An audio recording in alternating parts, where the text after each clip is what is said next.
Hello, ഇന്നത്തെ എൻ്റെ ഊണിന് ചോറ്, കുമ്പളങ്ങ ഇട്ട മോര് കറി, ചെറുപയർ തോരൻ, നല്ല പരിപ്പ് കറി, പിന്നെ നല്ല സാൽമൺ, നല്ല കോട്ടയം സ്റ്റൈലിൽ വെച്ച മുളകിട്ട കറി. അടിപൊളിയായിരുന്നു. അതിനുശേഷം അതിൻ്റെ കൂടെ തന്നെ സാൽമൺ തന്നെ ഫ്രൈ ചെയ്തത്, പിന്നെ നല്ല അടിപൊളി ഇൻസ്റ്റൻറ്റ് നാരങ്ങ അച്ചാർ. ആർക്കെങ്കിലും എൻ്റെ റെസിപ്പി അറിയണമെങ്കിൽ എന്നോട് ചോദിച്ചാൽ മതി.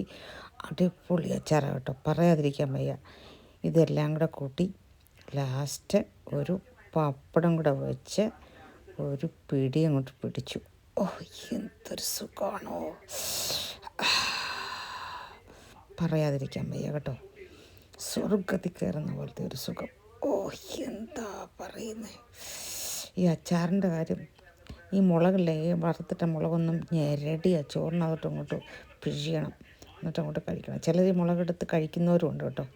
പറയാതിരിക്കാൻ വയ്യ, അതിൻ്റെ രുചി ഒന്ന് കഴിച്ചവർക്ക് മാത്രമേ അറിയത്തുള്ളൂ. ഓ, ഇതെല്ലാം കൂടെ കൂട്ടി ഒന്ന് കഴിച്ച് കഴിയുമ്പോൾ ഉണ്ടല്ലോ, എൻ്റെ അമ്മോ,